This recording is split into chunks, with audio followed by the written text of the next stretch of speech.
हाँ फ्रेंड्स, तो ये सैटरडे मॉर्निंग है और 12 बज रहे हैं। मैं अपने इंडोर 22 मीटर 25 यार्ड वाले टारगेट पे बैठा हूँ। कल का दिन बिल्कुल ही घटिया गया था।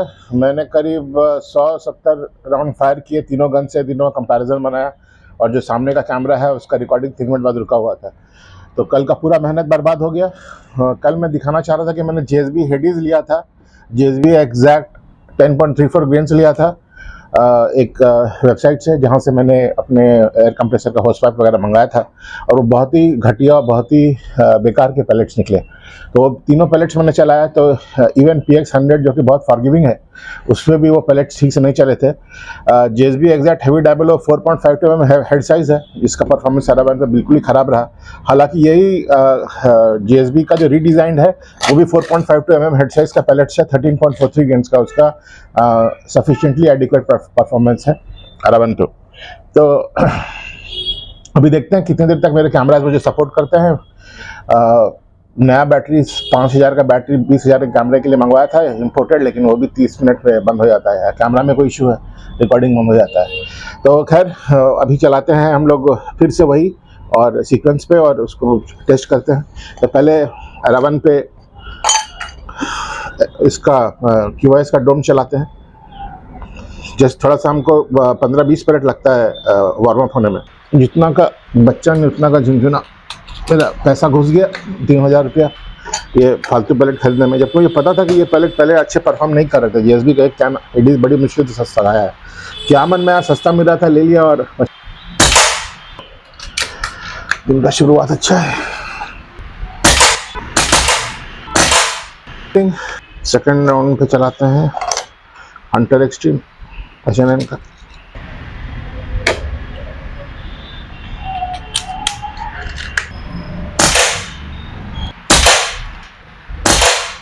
अब चलाएंगे, ये 9 गेंस के हैं।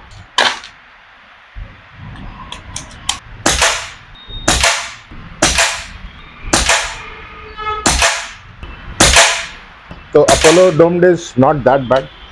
अभी हम चला रहे हैं H&N बैराकूडा, चलाते हैं थोड़ा सा।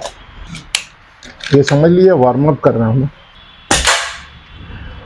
H&N बैराकूडा हमेशा कभी डिसअपॉइंट नहीं करता है। अगर केवल एक पैलेट रखना है हर एक गन के लिए, H&N बैराकूडा। ठीक है, कुछ इसमें पैलेट्स पुराने थे, कुछ मेरा हाथ हिला।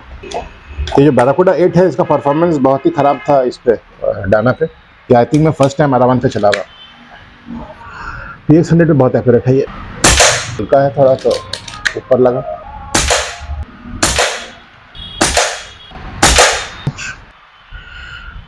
मज़ा आ गया, अच्छा होल बनाया, एक नीट सा होल बनाया। तो अब H&N बैराकूडा का पोटेंशियल काफ़ी हाई है इस गन पे। नेक्स्ट चलाएंगे, ये था H&N बैराकूडा 8। नेक्स्ट चलाएंगे H&N का सिल्वर पॉइंट।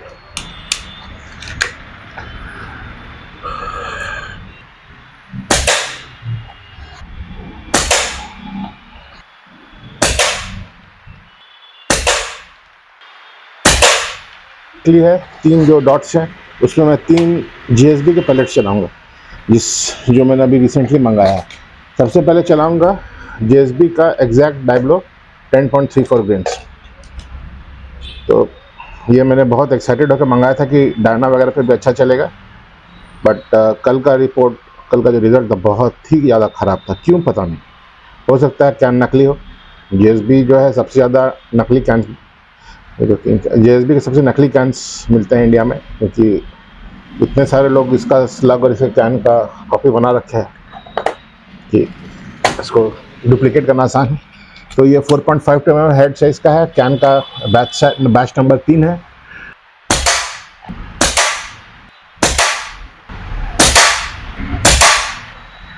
एक जगह बना राउंड इसका क्लोजअप वीडियोज में देखना पड़ेगा, जहाँ क्रॉस हेयर तो उससे काफ़ी नीचे बना, लेकिन ग्रुपिंग अच्छा बना। नेक्स्ट चलाते हैं ये मॉन्स्टर रीडिज़ाइन। ये पैलेट मुझे गन के साथ फ्री मिला था। आज तक मैंने जेएसबी का मॉन्स्टर रीडिज़ाइन नहीं ट्राई किया था। ये मेरा वन एंड ओनली कैन है, पर इस गन पे इसका परफॉर्मेंस एवरेज से बेटर है। H&N बैराकुडा बेस्ट अभी तक का, बट ये सेकंड बेस्ट आप बोल सकते हैं। 22 मीटर में आप लोगों को पता नहीं चलेगा, आपको सब लगेगा ग्रुप बढ़िया बन रहा है, हाफ इंच के अंदर ग्रुप बन रहा है। लेकिन जब ये मैं 30 मीटर पे या 35 मीटर पे ले जाऊंगा तो जो 1 या 2 mm का गैप है वहाँ फैल के वो 5 से 10 mm का गैप बन जाता है, मतलब 1 सेंटीमीटर का ग्रुप बन जाता है, जस्ट डबल या ट्रिपल हो जाता है। जितना रेंज बढ़ाएंगे उतना बड़ा आपको गैप दिखेगा। ये बेस्ट होना चाहिए।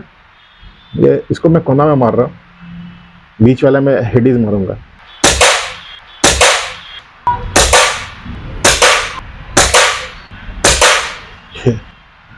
अच्छा परफॉर्मेंस था, थोड़ा सा काम बैरल में अभी भी करना बाकी है, नॉट एज गुड एज होना चाहिए था, क्योंकि ये जो 1 mm और 2 mm का आपको ऐसे वेरिएशन दिख रहा है लेफ्ट टू राइट विंडेज पे, वो बैरल के कारण है। हवा कोई है नहीं बिल्कुल यहाँ पे, एमिंग पॉइंट मेरा लगभग सेम है।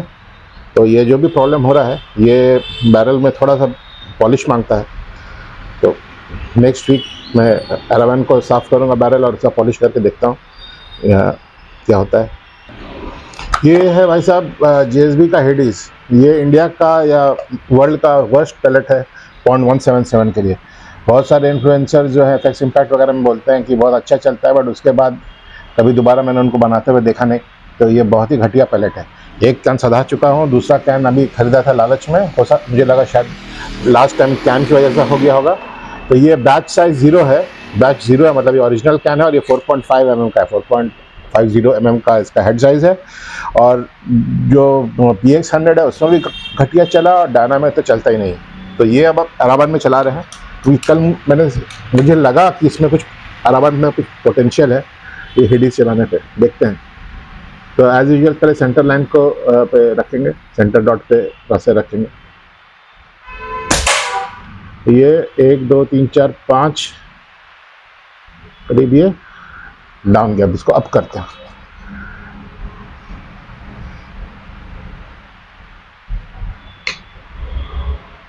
ग्यारह पे है, 13 पे कर देते हैं।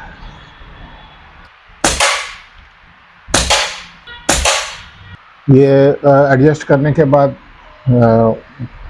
हालांकि इसका जो वेट है वो 10.34 ग्राम है, लेकिन बहुत सरप्राइजिंगली बहुत ज़्यादा इसका जो एलिवेशन टरेट पर एडजस्ट करना पड़ा। 13 ग्राम की भी चला है, 10 ग्राम का भी चला है, पर एलिवेशन टरेट में चेंज नहीं करना पड़ा। वो क्रॉसर के 1-2 mm दाएँ बाएँ लग रहे थे, बट ये वाला जो है मुझे बहुत ज़्यादा एलिवेशन चेंज करना पड़ा।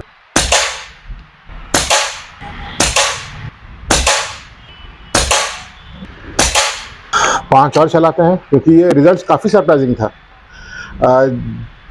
मैं इसको वर्ल्ड का वर्स्ट पैलेट मान रहा हूँ, लेकिन ये अरावन पे 4.5 हेड साइज़ का पैलेट है और अरावन पे काफ़ी बढ़िया चला।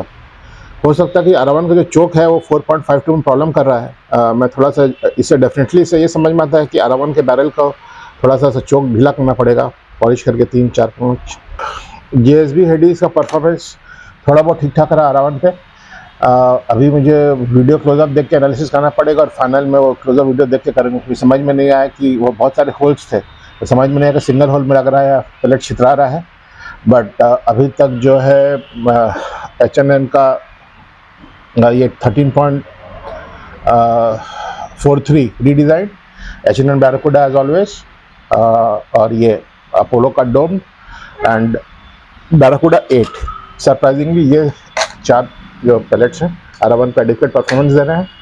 पर जो लेवल अभी मुझे एक्सपेक्टेशन है जो मैं डाना से निकाल सकता था, वो उस लेवल का अभी तक हुआ नहीं है। तो देखते हैं, थोड़ी दिन में और प्रैक्टिस करना हो सकता है, पिस्टल ग्रिप के कारण भी प्रॉब्लम आ रहा हो। चलिए आज के लिए इतना ही।